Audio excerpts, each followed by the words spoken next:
Hey guys, welcome again to another episode of the Hope Sessions podcast with me, Jerry D. I have no doubt that by this week's guest, in this week's episode, you will be blessed, refreshed, and encouraged in your journey of faith. Don't forget to like, share, and subscribe.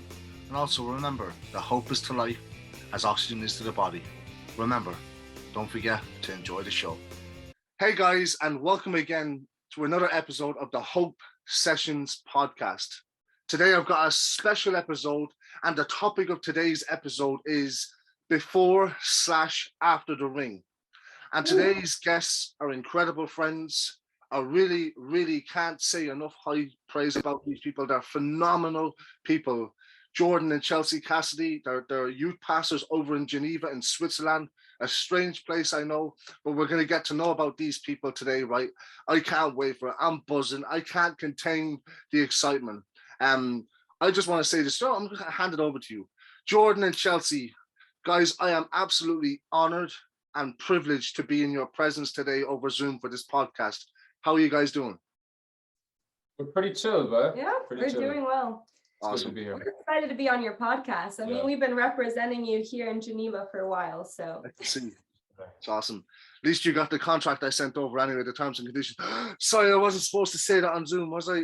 The pay raise there, Jerry. Yeah. Must be something wrong with Revolut there. So I'll have a word with you off the camera about that. But no, for real, do you know what? Before we get into it, I just want to take a moment and say,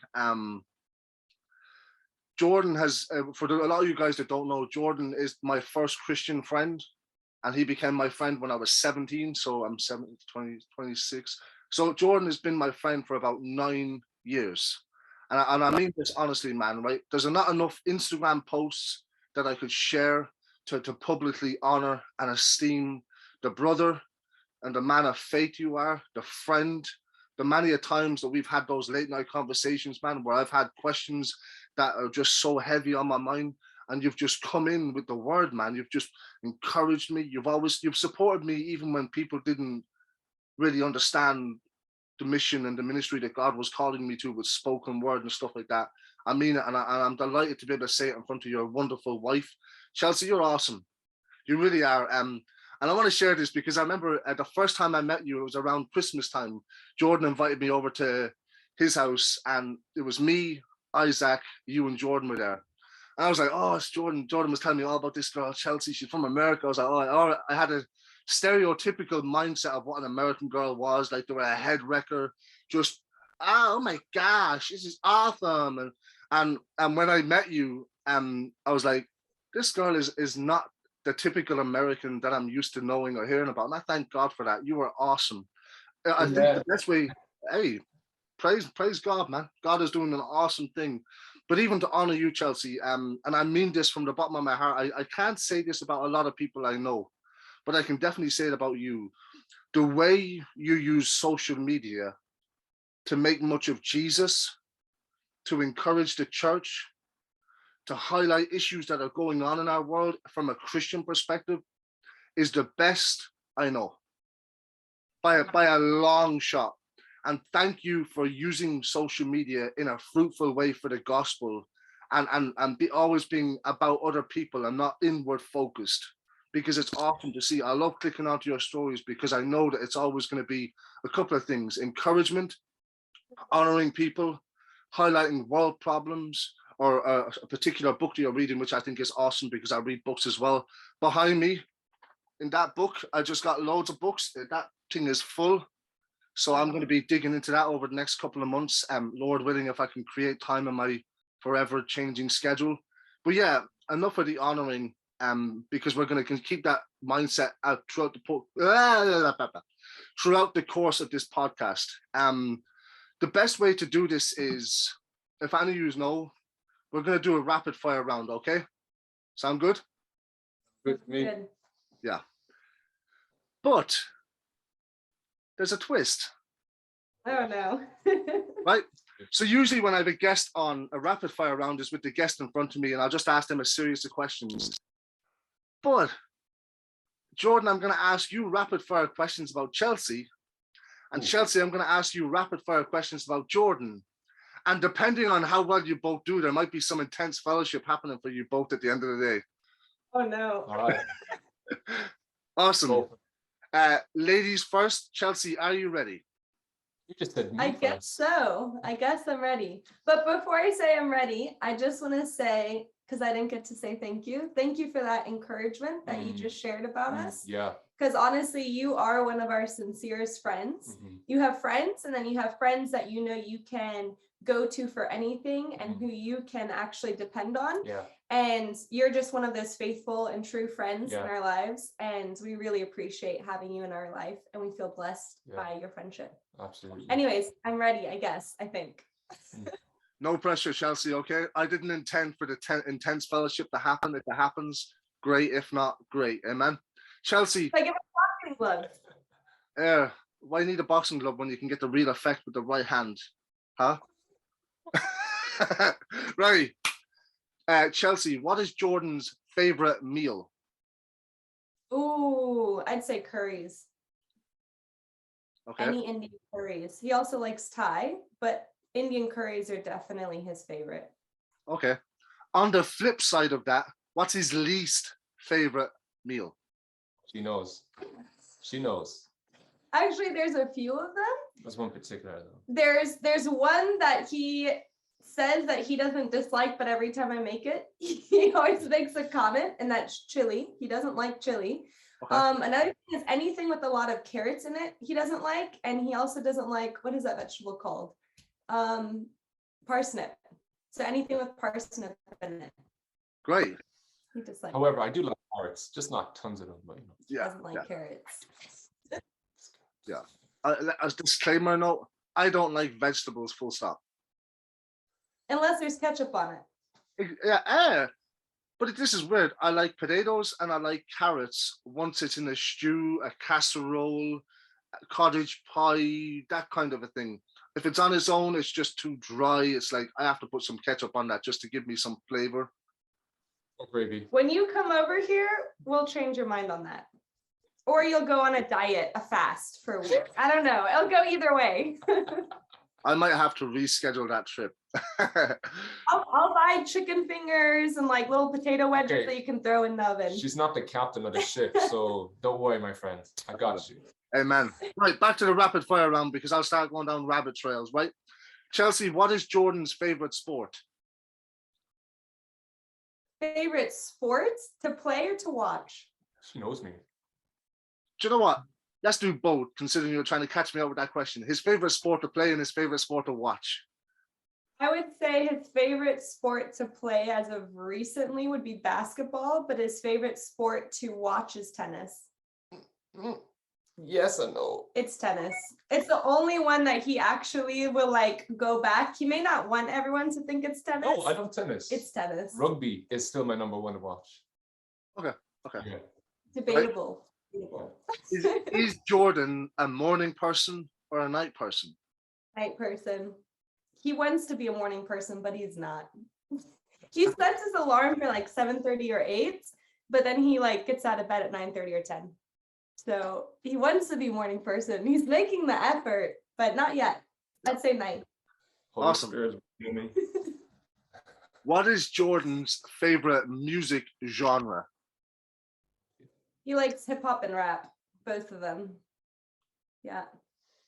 What is Jordan's? And gospel. Oh, sheesh. What is Jordan's favorite clothing brand? Oh, that I actually have no idea. Your favorite? Oh, Jerry's, obviously. Obviously. It's a no-brainer. We wear it all the time.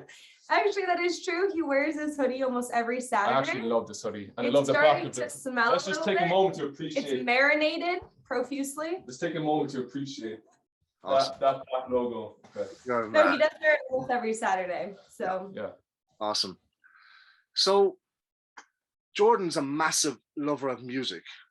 And I could ask you what are some of his top 3 favorite musicians, but I'm not going to do that because that just seems too broad. I want to narrow it down. We know that Jordan loves hip hop, but in particular Christian hip hop. Who would be his top 3 favorite Christian rappers? I think I can name 3. If she doesn't, that's okay. Top 3 favorite You Christian can probably rappers. guess one. The problem is that I can never remember names of artists. I know KB is one that he really likes. He plays that all the time. I'm drawing a blank. I need my phone to like research and I could tell you.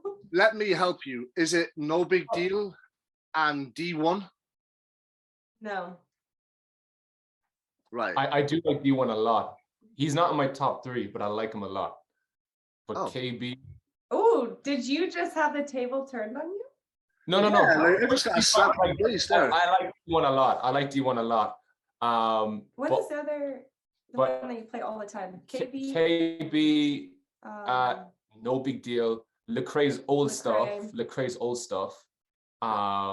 There's another one I can't think of that you play all the time. There's YB. Huh? YB. Yeah, that's another one that he likes. He plays I don't it listen a to lot. much of YB. I only started listening to him. Okay. Do you just like it for youth? Maybe? No, you're thinking of KB. I don't have YB on there actually. I need to put YB on there. Right. Yeah, no, it's mainly KB, No Big Deal. A bit of John Keith here and there, a bit of Lecrae here and there. And that's kind of it. What's the newest one that you've been listening to? The one that the guy who does Spanish and he's like hip hop and he's a mixture of different. Gavi. Gavi. He loves like Gavi. We've been playing a lot. It's lately. pretty good. The last question I have. This isn't really rapid fire, but I don't care. I'm enjoying that. Awesome. Chelsea, on Jordan's days off, where he's not involved in ministry or preparing to preach or any of that awesome thing, right? What does Jordan like to do on his time off just to chill? I like to go on hikes. Jordan. He didn't ask what you like to do. He asked what I like to do. So answer the question. Jordan likes going on day trips now, as long as we're not doing anything physical on the day trip. Okay. But he also, surprisingly, he really likes just spending time with people, even though if he's had a full week. Yeah. On our day off, he'll be like, let's go walk over to Pastor Neil's, or let's have people over and play board games, so he's very social. I thought I was an extrovert. Now I realize I'm a little bit more of an introvert than an extrovert, because on my day off, I just want to relax. But yeah, I'd say he likes to chill in a cool place and see something new, or go talk to Pastor Neil. Awesome. About theology. I like games too, And games, but not for the day off. You do that in the evening with Nathan. Yeah, evening, yeah, it's true. Stadia. Awesome. Chelsea, you have survived the rapid fire round, and now I'm going to hand it over to the man, the myth, the legend, J. Cass himself. How well do you know Chelsea? I think she's very good. Luck. Yeah. Okay. There won't be intense fellowship. I think there'll be loving fellowship. That's probably the best way to put it. But J. Cass, are you ready? I'm ready. Well, I hope you get them all right anyway. Yeah. Same question I asked Chelsea about you. What's Chelsea's favorite meal to have? Thai food. Anything Thai. Yeah. She's obsessed with Thai. So if you have a Thai in there, she'll love it. Right. Basically. You call it Thai. I'm impressed. Wow. What about her least? No. Do you know what? Forget least. Let me change this one. What sort of food does Chelsea absolutely hate and despise? Ooh.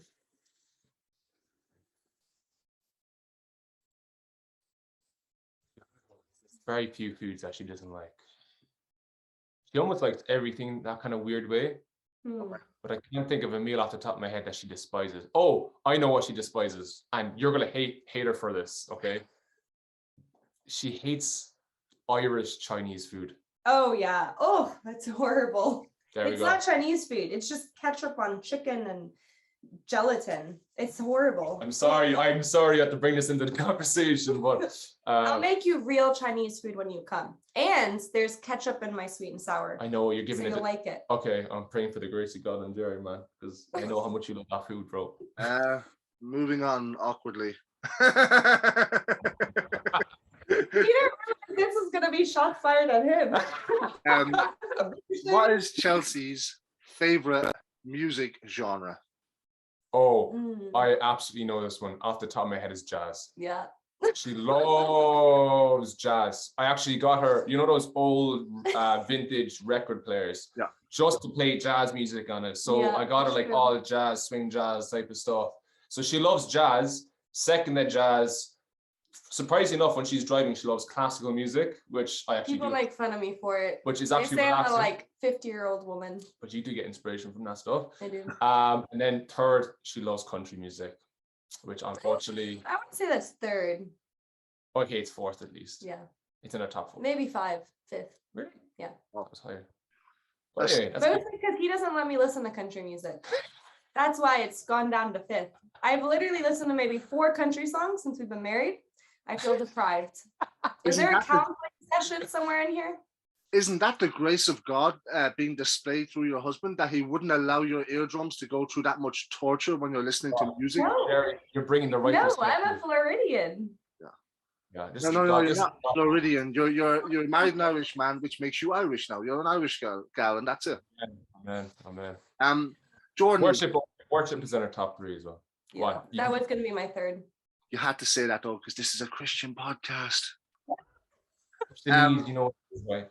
So Chelsea Yeah. loves reading, which I think is awesome, right? What like sort of books does she enjoy reading? A particular genre or? Yeah, she loves reading books that have a lot of counseling type stuff in there. One for marriage, not that our marriage is going through the For rocks. Yeah. Well, You have to see, this is my mentality. By the time people go to counseling, a lot of times it's too far down the road. So what you should do is you should constantly be working towards your marriage and strengthening it. That way counseling isn't actually needed This is when rapid things fire. are south. we're in a rapid fire. We're not. So I just say, just throwing that out this- there. We're at the skin of the meat. We're not in the Okay, actual okay, meat okay. itself. But yeah, so she likes counseling. She likes like Christian counsel books, like Yeah. marriage, relationships, and anything that's equipping, like Yeah. equipping material. Because we're just, as you know, we're stuck into the youth ministry here in the life of the church at Crossroads. So Yeah. anything that will equip any believer in their faith, how to evangelize, Yeah. you know, their daily walk with God and all that kind of stuff. Yeah. So I think those are like the Discipleship. discipleship, exactly. That's the word I was looking for. Those are the main things she likes reading. And she does like a good true story, Christian story from time to time. Yeah. Here's one for you. Chelsea reads the Bible, well, we hope. What is her favorite book or books of the Bible? Does she have a particular couple that she likes to go back to regularly enough? She does, and I'm trying to remember which ones they are. I know she loves the book of Esther. Yeah. I know she loves that story. Yeah.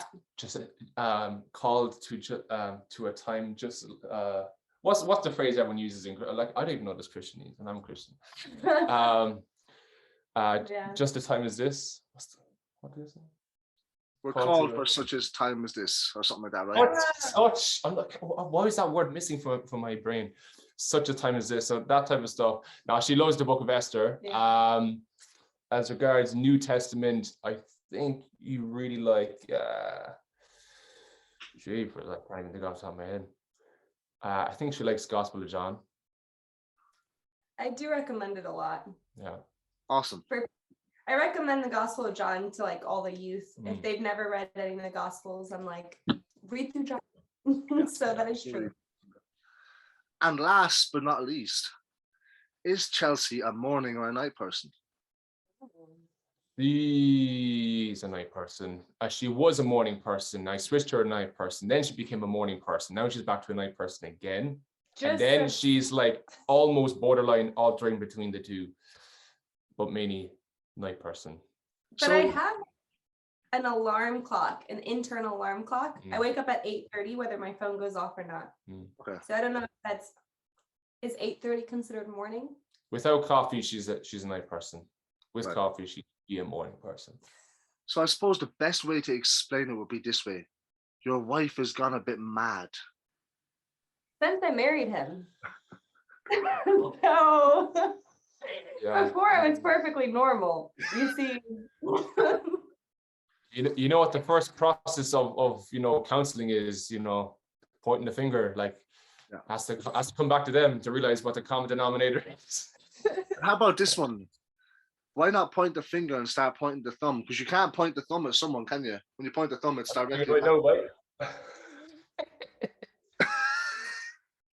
Awesome. We have made it through the ever changing rapid fire round that was very slow. Oh, definitely a torture round. All good. I like it. It's good because it shows that you guys weren't ready for this, and I like that. It's spontaneous. It's in the moment. I like that sort of stuff. This is the Hope Sessions podcast, right? And JCast, my man, you've been on this before.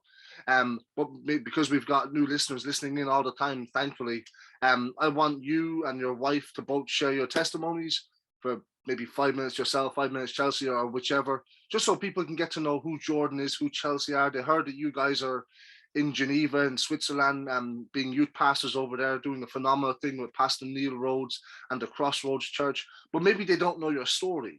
They think, oh, Jordan, he just ended up in Switzerland. Oh, Chelsea, she's from Florida, she just ended up in Switzerland. No, there was a journey.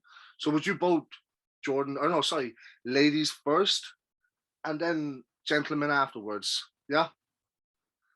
Perfect. So testimony of how I got saved first? Yeah. Okay. So I grew up in Guatemala. My parents are missionaries there. I was there for the first 18 years of my life. I grew up in a Christian family, obviously, knowing about Jesus, knowing that he was real, never doubting it. But then when I was 14 years old, my best friend was murdered. And that threw me through a whole rabbit trail. And so I remember a few days into it, 3 or 4 days after he had passed away, I was in my bedroom and I remember having a conversation with God and saying, I believe you're real, but I don't believe that you're merciful, and I don't believe that you're loving, and I don't want a relationship with you, even if that means I go to hell. Yeah. And so I had that conversation and my walls just went up. And so I didn't have a time where I remember giving my life to the Lord when I was younger, but I always believed he was real and read the word and everything. Yeah.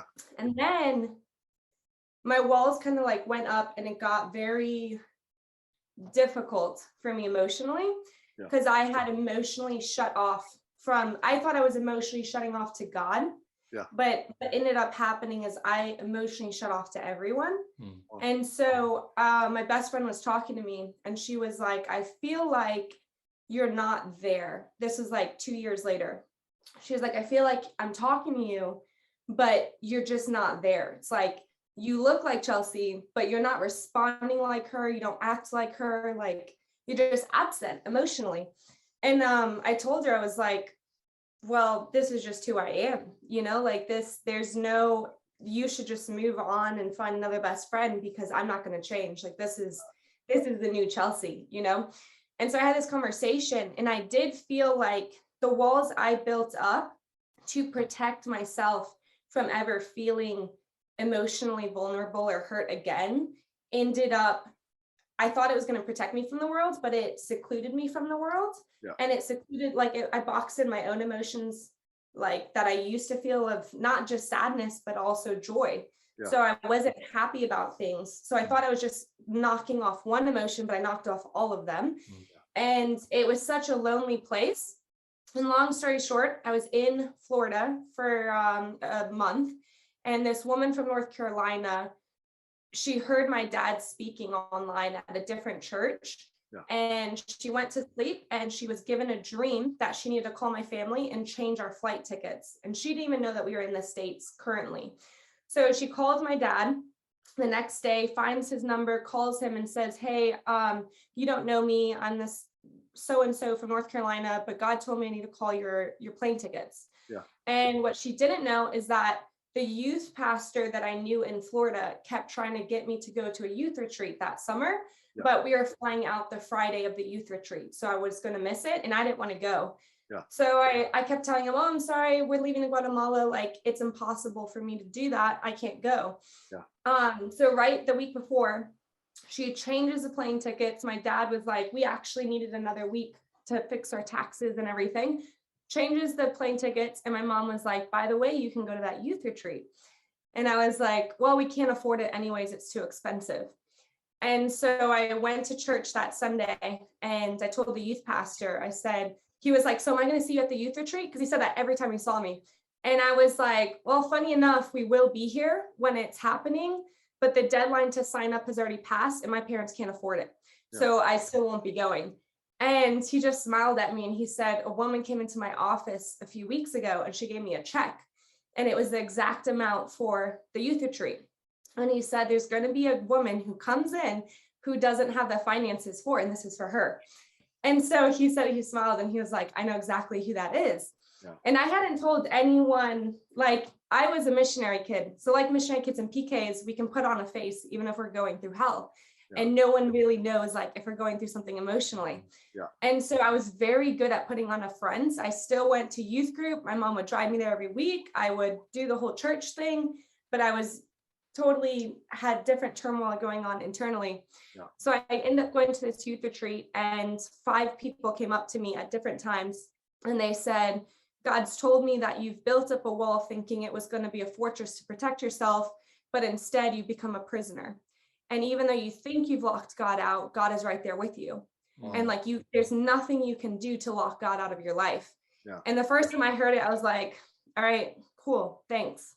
And I was just like, not moved by it.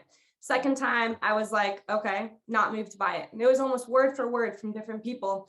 And the third time I got so mad, I snapped at the person. I was like, what is this? The theme of this retreat? Like you guys are all just telling people the same exact thing. Did you like go over this with the youth leaders meeting before?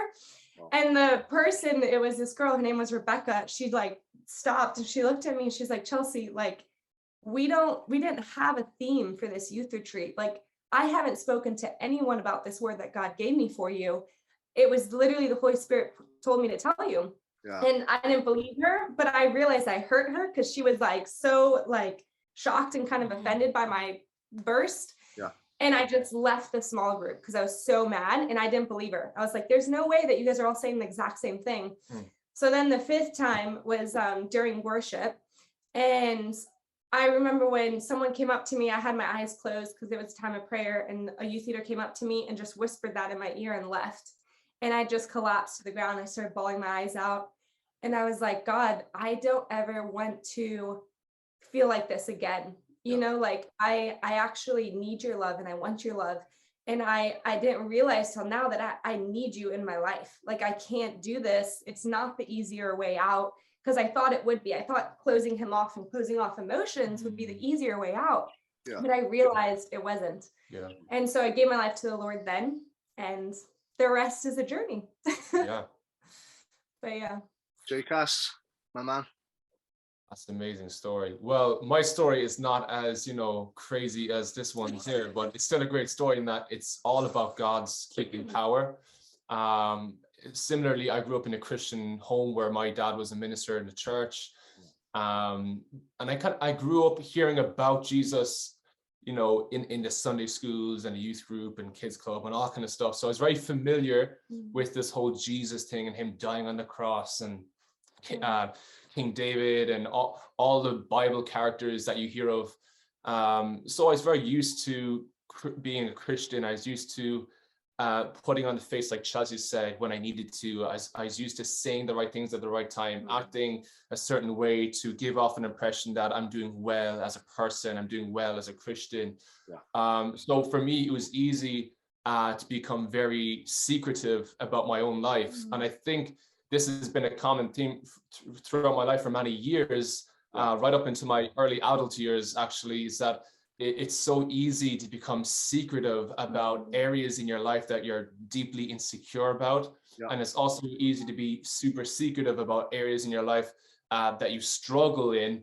Yeah. And it may be a particular thing isn't right. And for me, one of those things was pornography from the age of 14. So coupled with, the weight of expectation as a Christian, you feel like people put an expectation on you to live up to a certain standard and to be an example and to be something that you're not. Yeah. But oftentimes as Christians and even those who grew up in households that are, running ministries, you feel that even more. And I guess that has been tough in a sense that it's caused me to ignore the spiritual issues in my life and be so focused on pleasing people that I'm actually neglecting that there's an issue that needs to be dealt with. And that issue is that, you know, God has called me. God loves me. God has a plan for my life. There's a value and acceptance and approval that only comes from Christ.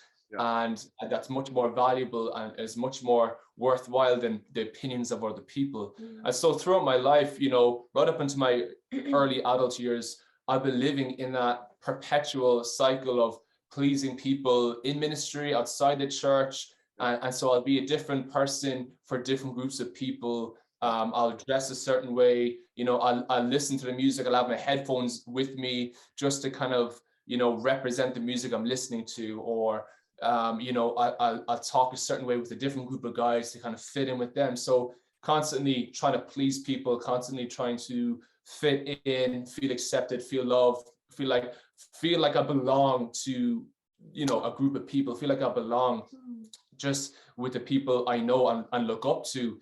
But at the end of the day, you find that, you know, these people that you strive to fit in with, these people that you strive to belong to, you realize that they're just as bit as fickle as you are. They're every bit as fragile as you are. They have their issues, they have their problems, they have the same need as you do. They need Jesus, you know. And you know, I remember at 12 years of age, I'll never forget God meeting me at a youth retreat in Bandon, where I just came up to the altar and God's presence touched me so supernaturally. I could never, ever deny his existence. I could never deny that Jesus was real. I could never deny that he had a plan and purpose for my life. I could never deny his love for me. And ever since then, I've never doubted God being real or his love for me or his plan for my life. But as you do, as you get older, as you hit 17, 18, you start to come into new freedoms and you experience the world in a different way with a different perspective. And, you know, things kind of open up to you. And I think for me, one of the main factors was I allowed myself to be in environments and with people that were bad influence. I allowed myself to even in church, there was always the one or two guys that would always be borderline doing something kind of edgy and just influenced me in that direction. And no longer, I'm starting my first year of college and already, you know, I'm finding myself being with the wrong groups of people, allowing myself being in the wrong environments. And, you know, thank God, you know, very quickly, God, you know, knocked me off that high horse and brought me back down to, you know, depending on him for every aspect of my life. Because at the end of the day, we all want to love and we all want to be loved. And I think, you know, you see so many women, you see so many men and so many teenagers going out partying and drinking and doing all sorts of stuff to find that love that they so desperately crave. And at the end of the day, it's found in one person, that's Christ, who will also provide your emotional and physical needs as a human being, which is an amazing promise too. That as we trust and depend on him, he'll also look after us as a loving father does. And I think, you know, it took me right up until, you know, my early adult years that, wow, I can really depend on God for every aspect of my life. I don't need to go looking. I don't need to go searching. I don't need to go trying out relationships. I can just trust God that he is going to fulfill every area of my life, my emotional needs, my physical needs, my mental needs, my spiritual needs. And so I think there's been a mixture in my life between influence of the wrong people in my life, as well as keeping things secret.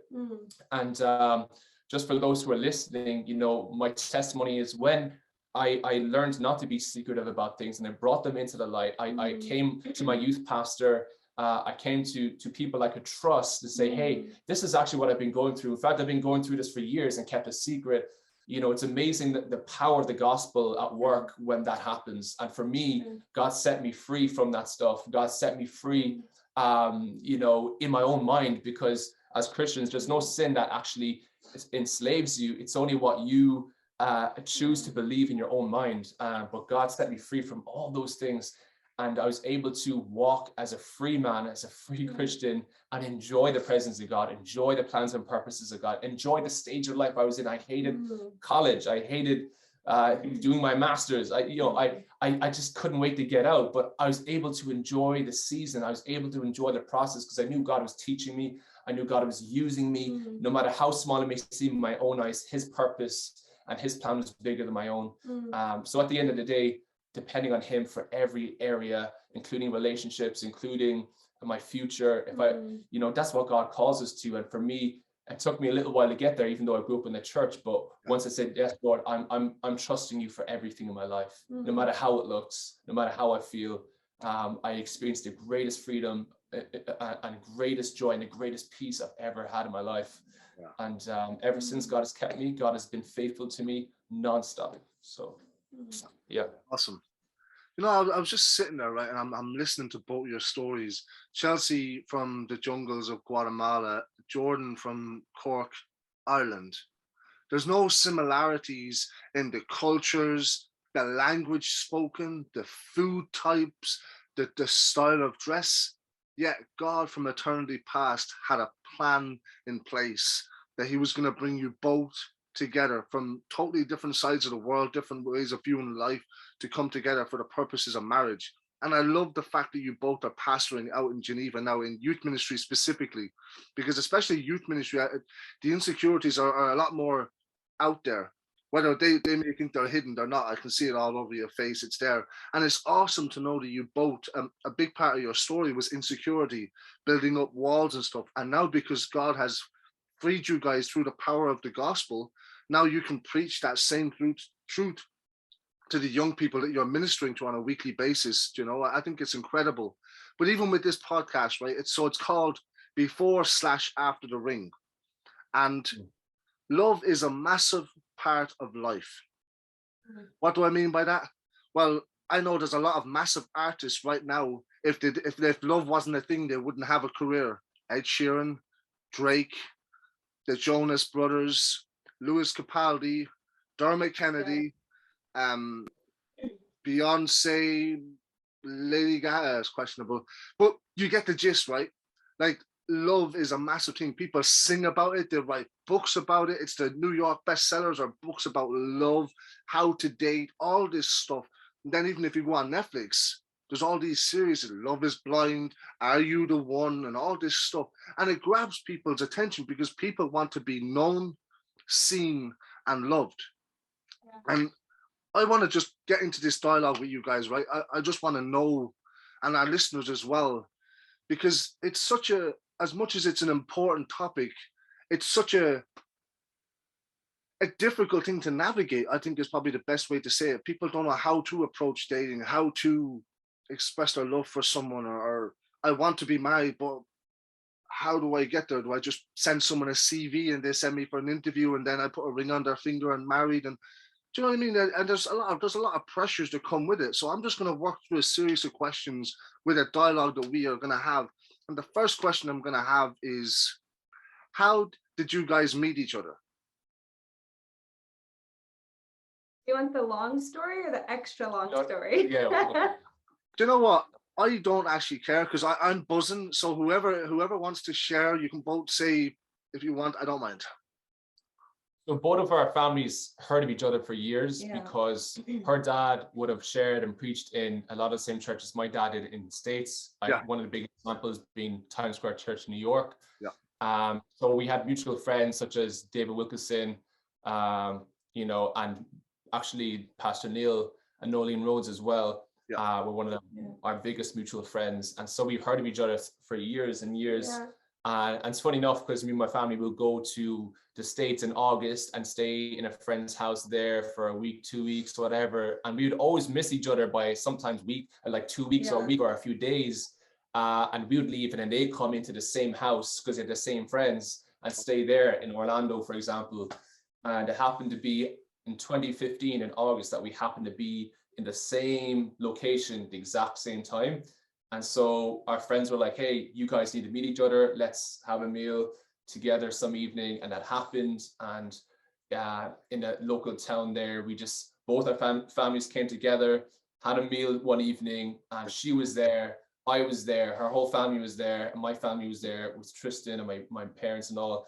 And we just said hi and bye. That was kind of it. she was going through some Housing crisis. She had accommodation set up for Yeah. college. She was starting nursing school the next day, and her accommodation fell through. So she was stressed out. She didn't want to be there. But she had My not. mom made me. Her mom made her For go. like a good MK, I went. You went. Awesome. But yeah, so we met when I started nursing school, and we didn't talk for 2 years. And I was friends with Tristan and Jordan.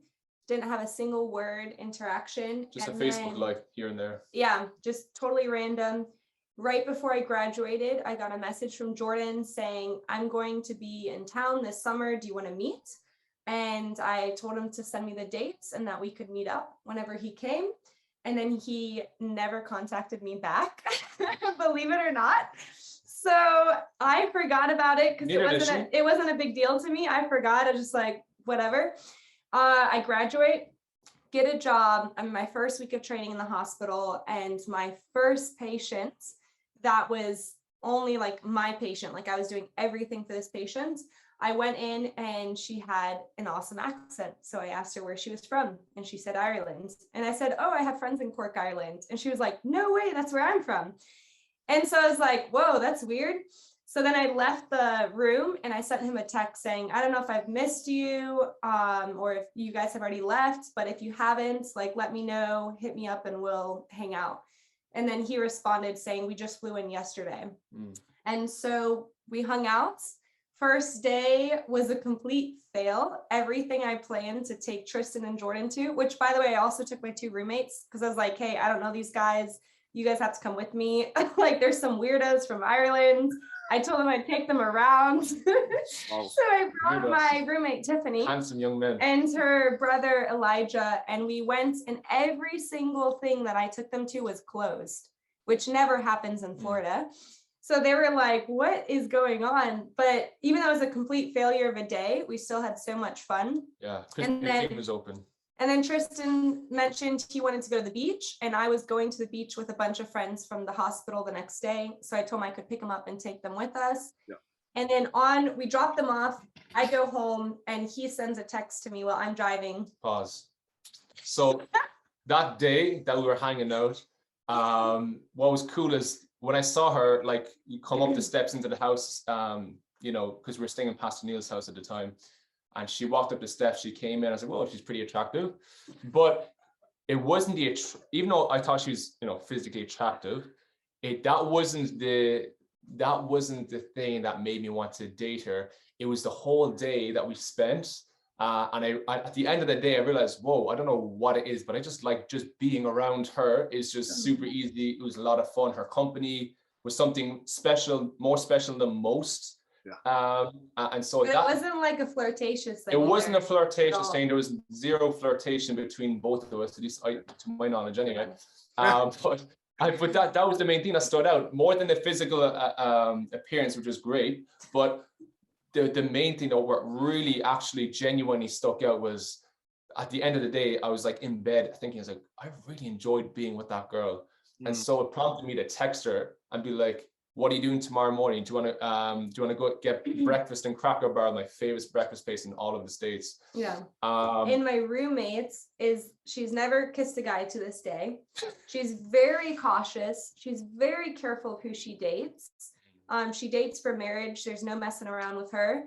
Yeah. And she read the text to me because I was driving. And my response was, well, you don't think that he liked me, right? Like he was acting normal, right? And she was like, yeah, he seemed normal. And I said, so does he mean it as in like a group, like let's all go to breakfast before the beach? And she was like, probably. So I was like, okay, so should I say yes? And she was like, yeah, I don't see any harm in it. So I trusted her judgment. And I was like, all right, say yes. So she said yes. And then when I showed up, it's just me. Tristan was sleeping.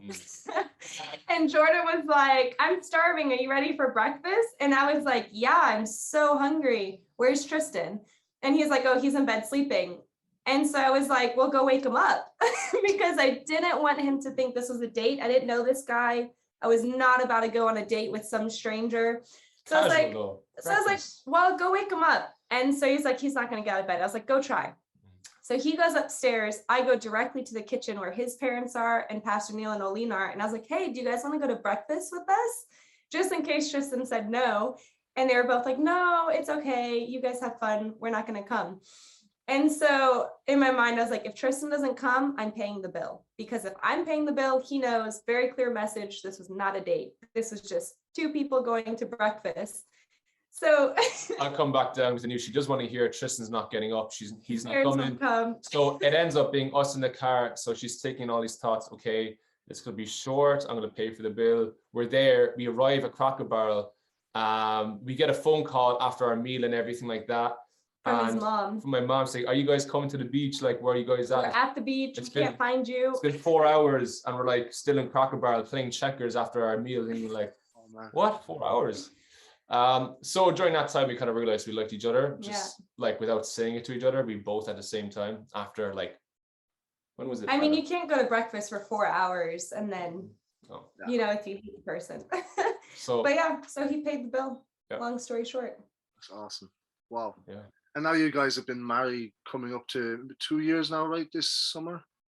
Yeah. July will be 2 years. I'm trying, because it's weird, because the last 2 years, because of COVID, feels like a blur. So I'm trying to remember. I knew you got married during the pandemic sort of thing during the summer. I just wasn't sure. It wasn't last year, it was the year before last. And it was awesome to be a part of that wedding.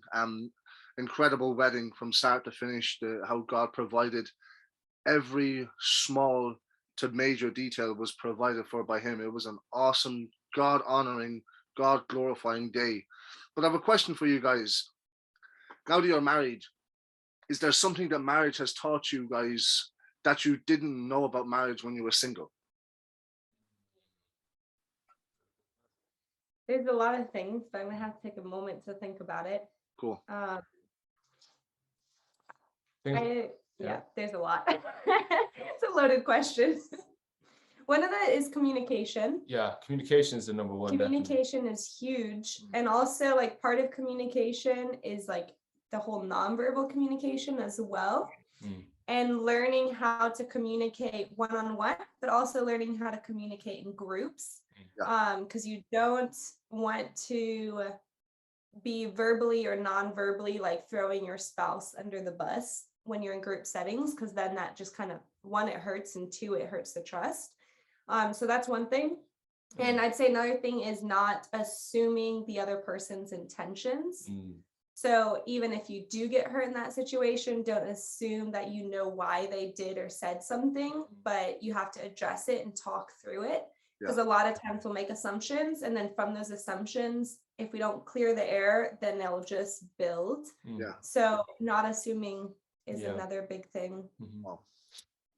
I think expectations is another big one, actually.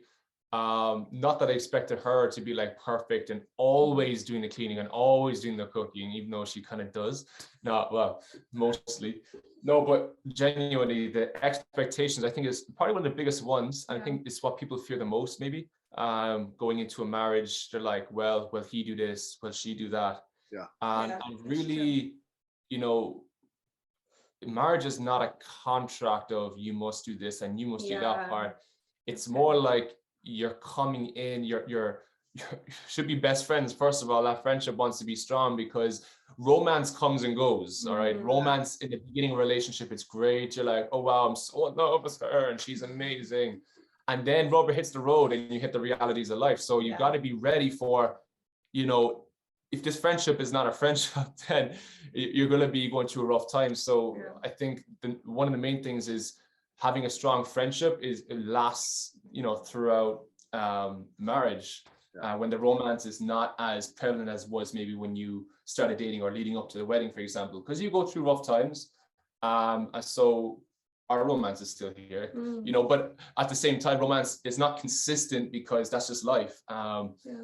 It just comes in, you know, back and forth, but you will go through times where it's not as romantic. You're both stressed. You both have a lot on your plate and you kind of figure stuff out. And I think the expectations there, I think what often happens is that one or the other will have an expectation. This person will do that. and that doesn't generally work out. But instead, it comes back to the communication and it's expressing, look, I know we both have a lot on our plates. You know, I'm feeling this way, I'm feeling that way. How can we resolve that together as a team, rather than you should be doing that, you should be doing that. But I think at the same time, even before we got married, we had a lot of really good, like, tough conversations about how do you see yourself, you know, we're married, you know, what about the finances? What about raising kids? How do you see that happening? Do you believe in spanking your kids? No. But, you know, so like just having conversations where don't leave them till marriage, you know, have them before. You need to have tough conversations way before marriage. You need to have, you need to hit the hard topics. We hit all the hard topics once we both said, I could see myself marrying you. Then we started having all the hard conversations. It was everything. It's important because that goes back to expectations. Because if you don't have those conversations before, you're expecting finances to go one way, and then you get married and you have a joint bank account, and then all of a sudden it's going a totally different way, and you're just like, hello, this is not what I was expecting. And the other person's like, this is what I was expecting, you know? So it is good. And service is another thing that goes with expectations. If you want to be loved a certain way, it's important for you to be able to show love through that way first as well. Like, you communicate it, but you also are showing it that way. So not like coming into a marriage saying like, this is how I expect to be served, but then not willing to serve that person. You know, so I think that's really important. I think the best, like, I mean, we're not married that long, but what I'm seeing, the best thing that happens is when we both understand what our love languages are, right? And so we're weird in a sense that our love languages are almost identical in order, almost identical. They're like so close, which is unlike most couples, it'd be very different.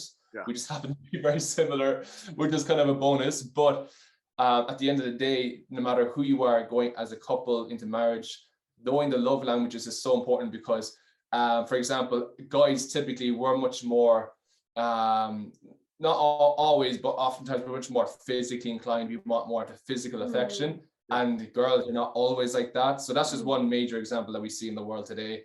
So the man has to understand that she may like the physical aspect, but also, you know, her love language is, you know, quality time. You know, so I gotta put aside my, you know, my wants or my needs and say, how can I fulfill her? How can I, you know, help her where she's at?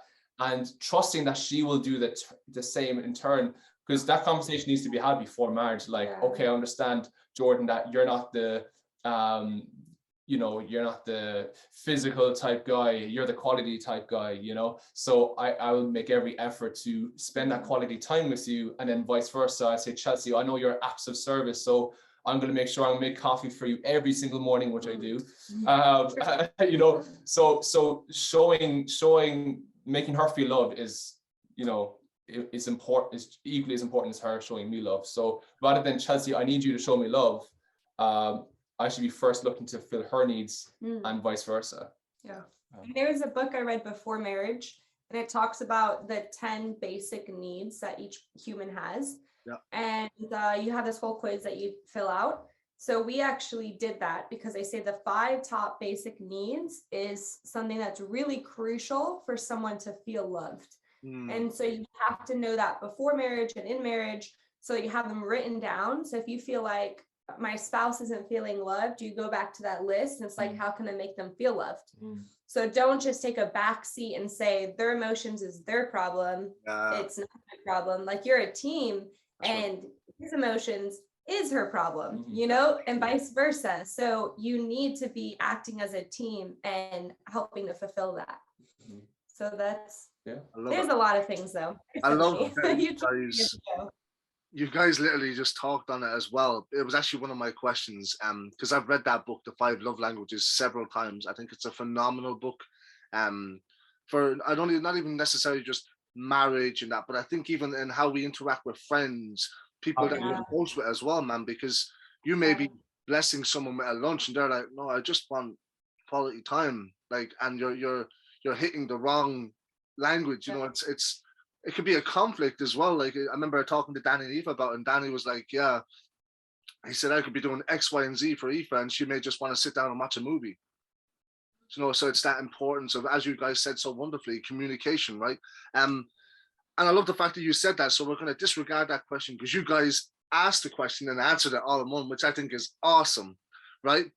But you guys are involved in youth ministry. And if anyone doesn't know anything about youth ministry is very demanding of your time, energy, and your week, which is awesome. It is I'm in youth ministry myself here in Cork Church. I love youth. I love youth ministry with all my heart. I would gladly. Last night I came home from youth and my work uniform was destroyed in banana skins because we were playing some game with headering the cabbage and I slipped on a banana skin and it was like Mario Kart for me last night. But that's besides the point. That's an example. Youth ministry, messy games, banter, good tunes, good vibes. We're even worshiping to one of your songs. I sent you a video to it as well. It's just awesome to see that you've left a legacy, man, of creating worship songs that are actually helping young people worship God in the midst, even in the middle of their insecurities, their fears, that it's actually helping them to step out of themselves and lift their hands in faith, you know. So I think that's awesome. But the question I have for you guys is, you're both young, but Jordan-ish. It's supposed to be a joke, you can laugh. Regardless, right? So you're both young, you're married, you're involved in youth ministry, but no doubt you guys are doing a lot more stuff in the church that a lot of people may not be aware of. So is it difficult for you guys to manage your time, both as a married couple, with your commitment to work, with your commitment to one another, your youth ministry and stuff? Is that a difficult thing? Are you still trying to navigate that, or? Yeah, I think like with ministry, it's not like you're clock in, clock out, 9 to 5. Ministry can go to all hours, and it's kind of a funny thing, you know. You can't, like, even if you were to sit down, go Monday through to Sunday and write out everything you have to do, like every week changes, so it's never consistently the exact same. Maybe for the few things like your Saturday night youth and your Sunday morning church, and so there are things that are set for sure. And then you have lots of activities, lots of visitations and all sorts of stuff. So I think time schedule wise changes, so you have to be flexible in that, but also we do make time for, after this hour we just need to stop and have quality time together. So we're taking time to pause at least most of the days, and at least one day where we do nothing ministry related, so it's just us and we're able to, you know. It took us a while to get there though. It did, because we were using Mondays or off days to fill in like visitations, because we were like, visitations isn't really ministry because we are both social and we love visiting people. But then we realized the damage in that is that we weren't spending enough quality time, just the two of us, and you do need to have that space. So it took us a few months to really get to that point.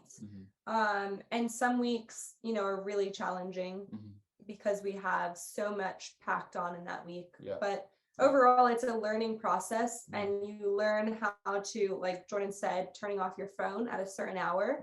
So now I have my phone set. It's great. On Apple, you can change it to where like all of your apps, you don't get any notifications. So I have that on my phone for like night time. At a certain hour, it just shuts everything off. So that's really great. Yeah. That's awesome. Because I actually agree. Apple is great. There's a thing called screen time. And it's weird. I almost see it like for me, right? Because I have a time limit on my phone. And if I go beyond that, like, it's like the Holy Spirit shows up on my phone. It's like, do you really need to click into this app? I'm like, no, I'm just bored. So I'm just like, oh, thanks, Lord. Appreciate that. And I'll just cancel and move on. But I want to ask you guys a question. So we've been talking about you guys being married and what that looks like day to day and some of the challenges that you guys have had with dealing with time and stuff like that.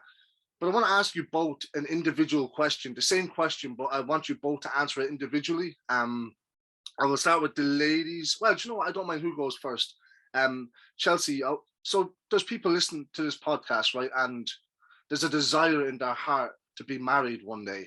And they're stuck in that moment where maybe they're not sure how to date or how to express interest in someone, or not that there's a right way to date, but there's a God-honoring way to date is probably the best way to put it.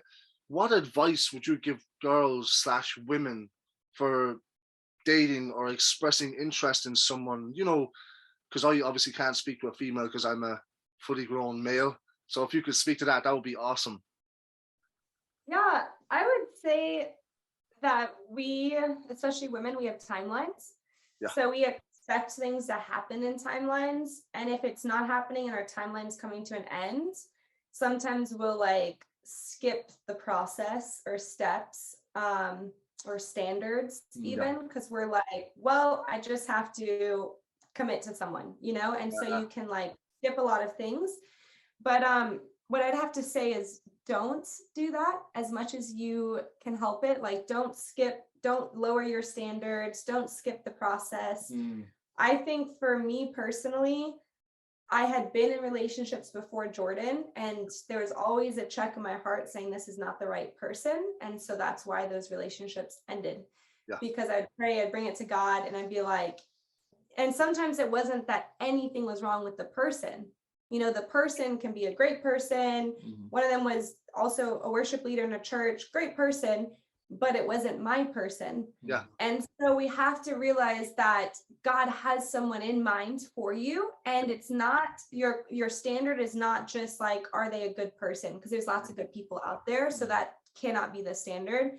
But I do think that when you fully give your situation, your timeline, and everything to God, and when you're fully invested, because I think God calls you into a ministry or into evangelism in your workplace, even if it's not full-time ministry, it's still ministry in your workplace. I think he takes you on a journey, and as you're trusting him and walking with him and believing with him, he knows the perfect timing of when to bring a partner along. We think we know the perfect timing, you know, but he actually does know the perfect timing, and he'll bring someone along just completely supernaturally that you don't have to seek it and look for it and struggle to find or fit someone. He just will come in, he or she will come into your life, and you'll have a peace.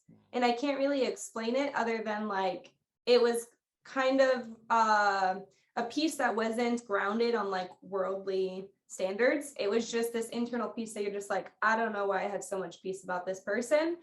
But even when you bring it to the Holy Spirit and you're praying about this person, like you'll continue to have this peace and you'll know that that's the right person.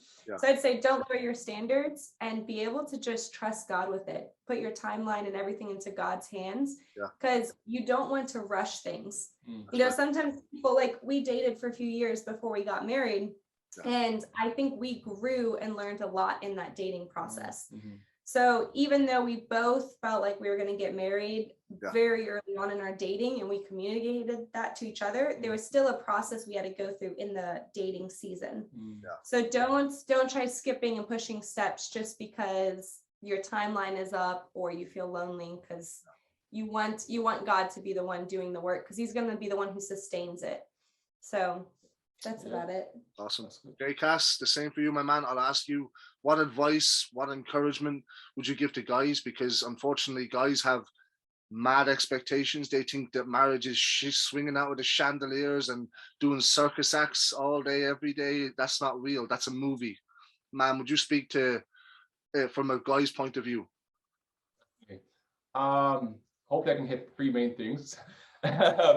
One of them is, you know, oftentimes, you know, there's guys who will, you know, come to 18, 19, 20 or early 20s, and they're just looking for a girl. They're looking for a relationship. They want to have that intimacy. They want to have companionship, but they have no clue where they're actually going in life. They don't know what has God called me to, what is his will for my life. And I know not every guy is called to like a full-time ministry position, but all our lives is ministry, period. And I think we every young Christian man should know, or if you're an older Christian man, like, what has God called you to? You know, because what you don't want to do is get into a relationship and hopefully that the purpose and direction comes from that. No, it really, something Pastor Patrick, you know, said to me one time, you know, that as you continue to serve, God will bring that person as a partner to you. And I think that's very true. Not that it's a partner in the sense that she's going to be in the exact ministry with you, although that's ideal. It can look different, but at the end of the day, the men need to know, hey, where am I going? You know, whether it's I'm being planted in this church, I'm getting involved in ministry in this church, or I'm called to the mission field, or I'm called to the business world, but I'm going to bring the gospel with me in whatever capacity God allows. So it's just having a direction before bringing a relationship into the equation. I think the second thing you said about expectations, I think what is destroying our men today is pornography. I think that a lot of men, young men and teenagers they're filling their minds with pornography, and in turn, when they do get into a relationship or they do get into marriage, that whole expectation of the sexual aspect of their marriage is completely contorted, because they're wiring their brain. Even scientifically, it's proven you're wiring your brain to think and act a certain way, and you begin objectifying women, and you see your wife more as someone to give you sexual pleasure rather than this is my partner, this is my friend, you know. So I think a huge thing is, if you're a young man and you're in that stuff, get out of it. Come to your youth pastor or your whatever youth leader you can find, and bring that into the light, get accountability, and get out of that stuff, because it's so detrimental to yourself. First and foremost, it's detrimental to yourself. It's dangerous in how you view other women, but also if you want to be a married man, you can't allow that to be an equation, because if you do, you know, it will just destroy things, because it's a catastrophic thing that the enemy is using to destroy so many people, young men and women, and marriages and relationships, and you're bringing an expectation that's not realistic, and it's not biblical.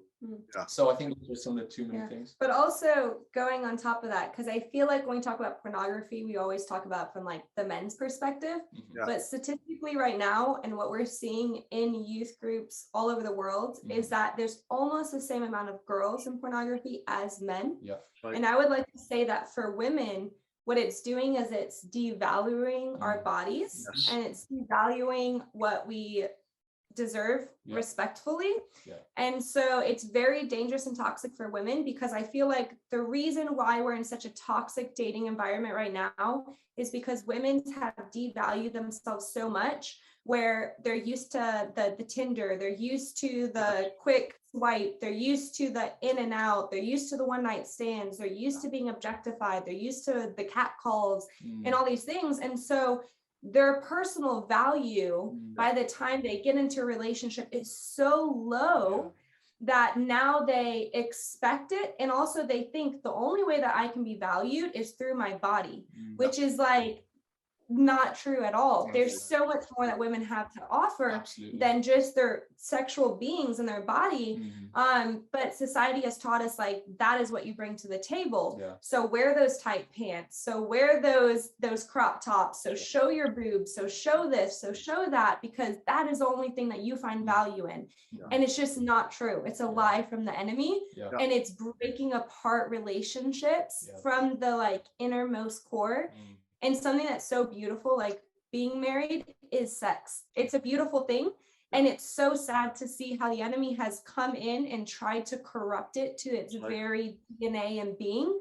Something that's supposed to be two becoming one has been two separate people just trying to please themselves and not becoming one. It's like, you know, so it's not working. And it's creating heartache, and it's creating a lot of trauma in people's lives, because for women, I can speak as a woman, we are emotional beings. So if you take emotions out of sex and you make it into just a physical act, there's no reason to continue having sex, because for women, it is emotional, whether we like it or not, whether we act like, oh, like we're just as lustful and physical and whatever. It's emotional for women. That's how we're built. So if a guy's emotions are not in it and he uses and treats you as an object, or if a woman is used to seeing that through pornography and expects it in a man, then it's breaking the relationship before it even has a chance. And one last final thing that I was thinking of as he was giving his first point is for women to not put your life on pause Mm, until the man comes along. yeah. A lot of times I've seen so many women, I've spoken this to so many women, do not sit back and wait and think your life begins when your man comes along. No. That's not true. Yeah. Like God has a vision and calling on your life, Yeah. and he's calling you to ministry, and he's going to bring someone along, Absolutely. but it doesn't mean that you have to sit back until a man comes and then tells you what's next. You know, like God will bring someone along your path and what you're doing Yeah. to help enable and strengthen what he's already called you to do. Yeah. So callings, I feel like in the past we saw callings as like only the man's called and the woman follows. Yeah. But now it's like we're seeing God's calling both genders as a team, you know, to become one as a team. So a woman doesn't have to sit and wait and say, my direction depends on my husband's calling. No, go to the Holy Spirit and pray and say, God, what do you want me to do? Yeah. What degree do you want me to go into? What job do you want me to do? What part of ministry do you want to be involved in? And start being faithful in that. Yeah. And God will bring the helper with you. Yeah. That's it. Yeah. That's good. Yeah. Do you know, it's so good because it's so real, so raw, and so honest, but I love it. I love it when people are at a place of freedom in their own life, which you both clearly are, to speak so openly and honest, because that's where real freedom comes. People don't want drivel. They want someone to say, do you know what? This is what it looks like in my life, to feel like they're not on their own. But the last question I have for you guys with this podcast episode is, right, in the church, I love the church. I love everything about the church. But when you're single and you know, obviously there's expectation stuff, people make dating awkward. You see two people to going for coffee and you think they're going to the marriage registry office to sign a life away. It's a cup of coffee. It's some hot milk and a couple of coffee beans swirled together in a cup to help them both talk together. I suppose for you guys, collectively or individually, I don't mind, as a way to close out this podcast episode, how can we, and I don't think me, because anytime I see people going for coffee, you know, like I see it from the corner of my eye, but I'm not going to look and go, enjoy it. I'm like looking at the corner of my eye, I'm like, oh, praise God, this is awesome. I get excited to see this sort of stuff happening because it's a good thing. It's a normal thing for a guy to like a girl and go, I want to bless her with a lunch and just spend some time with her. But my rabbit trail aside, how can we make dating less awkward, and how can we support people who are single during the dating process? It's a bit of a loaded question, I get it, but I suppose what I'm trying to say is, how do you make dating less awkward? That is a loaded question. Yeah. Give me a minute to think about it. Yeah. I think culturally, it really depends on culture. It does. Yeah. Like in the States, it's not abnormal for a girl and guy to go for lunch or brunch or coffee and just be friends. It's just in our culture, it's not weird at all. And neither one of them are going to go away thinking this person's interested in me, or it's definitely going to go towards dating. It's just brunch. It's just lunch, you know? So it's culturally, it's a little bit different. So maybe Jordan could expound on it more. Yeah. I mean, I still find that weird myself because, you know, I'm Irish. I'm like you, Jerry, man. Yeah. Like that to me sounds like a date. platonic relationship like that, like a guy and a girl going for lunch. Now, come on, you know, and that's what I'd be saying. Even no matter what youth you are, no matter what culture you're from, I'd still be saying that. Because you know, every like guys, like we know what guys are like, Jerry, right? We are men ourselves, so we know what goes on in their brains. We know what, like, you know, if a guy is hanging out with a girl having lunch, typically, not always, because I know culture, but typically it's because the guy is interested in that girl. Right. But when I want to come to your question about how do we make dating less awkward, I think that's awkward in the sense of like the two are just not communicating, or yeah, man, because there's two sides of it. There's the guy and the girl who want to date, but the guy is like, how do I say it to her? Do I send her a voice note? Do I write her a letter? All right, but then there's those two, a guy and a female, but then you've got people who are you know, in the church, your friends or whatever, who can see it on a date and make it a big thing, when really Yeah. just keep your mouth closed and support them from the rafters. I think that, you know, Jerry, we live in a very like promoting self culture where someone's in a relationship, they post it straight away on Instagram and Facebook. Yeah. Genuinely, you know, I think it's very irrational, because if it might be a good idea and then a relationship falls apart straight away and then your status is down, oh well, that relationship didn't work out, and it's just like, what was the point of that? Yeah. But I think to make things less awkward, I think guys and girls, it's good for them to mingle. It's good for them to just talk without any intention of dating. What I'm saying, like, just for example, in young adults, you know, for them just to talk as a group, like in a group setting, it doesn't have to be like a guy and a girl has to go out and talk, like talk in a group setting, just get used to talking to the opposite sex and not feel like, oh my gosh, she's a pretty girl, just talk to the person. And I think we're missing that. I think we like to, some Christian and maybe non-Christians just like to jump to the relationship. Like for me and Chelsea, just taking from our relationship before relationship, it wasn't long before it became a friendship. The relationship was very short, maybe a little different than most, but at the same time, it was so natural. And I can't stress the importance of that. It was natural in the sense that we were just hanging out. We were just being friends. None of us communicated anything saying, I want to be in a relationship with you. It was in a group setting. So it was easy. We could be ourselves. And it wasn't like, oh, I'm just me and her, so I have to be a certain kind of guy. No, I was just able just to conversate and, you know. But also on two different points. One, the church I was going to, when we went out to lunch, it was girls and guys together always. It was never the girls and the guys. So that is partially probably why it wasn't weird if like during the week, two people from that group went out to eat, I don't know, meet up for burgers or something. So it is very natural in that sense. Like you're just chatting as a group, you're hanging out. We did lots of young adults, like board games and stuff like that at people's houses. So we did a lot of ministry and stuff together, but we also spent time in people's houses together.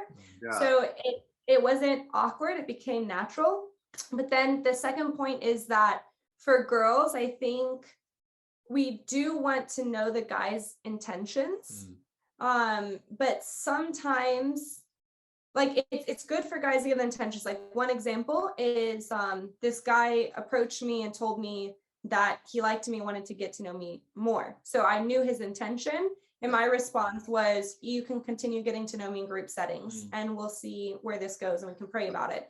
You know, so I was like, there's no reason for us to be going on dates yet. If it's like, I think I like you, I want to get to know you better, then great. You can do that in a group setting and that's fine. And then it never progressed from that. But imagine if we would have like immediately gone into like a dating type situation, it would have been really awkward for me to later be like, actually, this is not going anywhere, you know? So it never progressed past friendship. It never got awkward. Like even afterwards, it wasn't awkward because we both were like, yeah, this isn't really going to work. So let's continue just hanging out in groups like we have been doing. So intentions is really good. But then also I've had the flip side of like too serious intentions of like, hey, I want to marry you. And it's like, whoa, don't do that. Guys who like tell girls, hey, I want to marry you, it freaks them out because they're like, that's a lot of steps skipped, you know? So it kind of will make them on guard. But I think the best thing is just to naturally be hanging out with them. It starts with group settings. And then as you get to know that person and you're building conversation with other people around, it's not just like a you and them thing. It's like a whole group. So I'm talking to this person, then I'm talking to you, then we're talking together. And so it becomes so natural that later on, once you spend time with them and you know, hey, this is someone I'm interested in and I'd like to get to know more personally, then that's when guys need to come forward. But first, let the natural thing happen and then come forward and be like, hey, I'm not saying, you know, I'm asking you out on a date per se. I want to get to know you better because I'm interested in you. I'm not asking for anything in return in this. I think that like I'm going to be praying about it and I want to just casually get to know you better. Do you want to go for a coffee or do you want to go for whatever, a meal sometime? You know, and you have to read the person Because some girls are okay going into a relationship quicker than others. Yeah. So like my friend Tiffany, for instance, she is a slow starter for months. I mean, if you just jump right in, she's going to be like, no, like that's too fast, And then there's other girls that don't mind going into a date sooner because they also want to get to know you better. Yeah. So you have to be able to read the person because personalities are so different as well. So, Good but point. you can only read the person when you spend time in group settings together. Correct. So once you read them, Yeah. I think that's awesome. I think that's an awesome way to end the podcast. You both said it, maybe not directly, but I think over the course of what you both shared, it's making communication with someone of the opposite sex in group settings normal.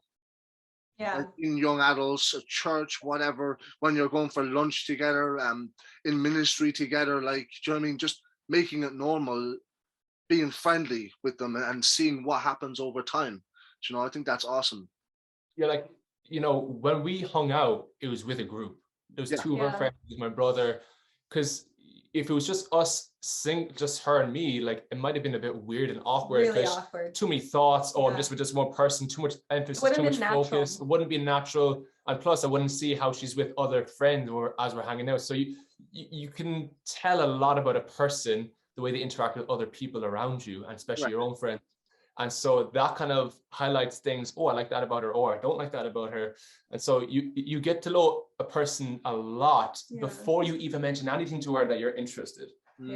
So it's just another thing to think about. That's awesome. The season they're in. Yeah. If they're in a season of transition, they're not really likely to be ready for a relationship.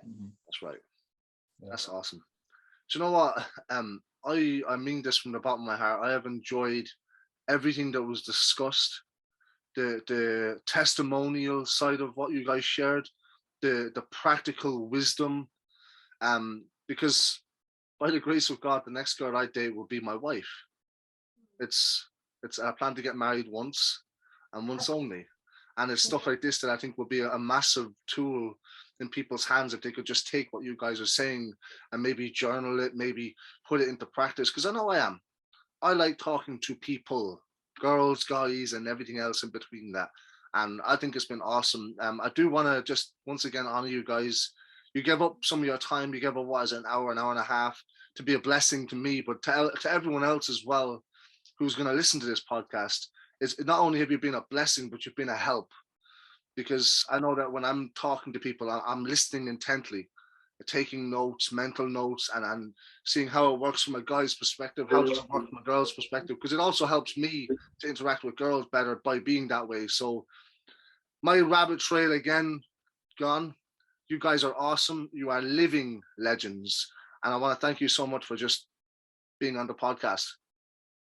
Thank you, Jerry. We love being on this, man, and it was easy for us. So really appreciate you, man. We're a little bit, we talk a lot, so sorry that it was a little bit longer than you're probably expecting. It's going to be fun editing all of this. Hey, there's not going to be much edited, to be fairly honest with you.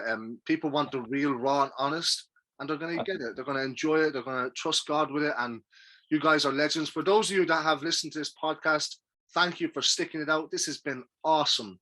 It has been incredible to have these guys on the podcast.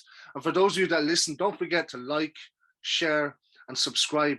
And also don't forget to be naturally normal, to have normal communication with people of the opposite sex, because it's a good thing, but it's also a broad thing to be in community with not just guys and girls, but together enjoying lunch and that. And don't be afraid to say hello, how are you? But guys, God bless you. And until next time, take care. All the best. Thank you again for tuning in to another week of the Hope Sessions podcast. I hope that it was a blessing and an encouragement to you. And if so, would you mind doing me a favor and leaving a review? It takes 2 minutes, but it greatly helps to spread the message about this podcast and to encourage people to check it out. But also don't forget to like, share, and subscribe. Share it on your Facebook, Instagram, Twitter, whatever social media platforms you use. And don't forget, hope is to life as oxygen is to the body. Until next time, take care and God bless.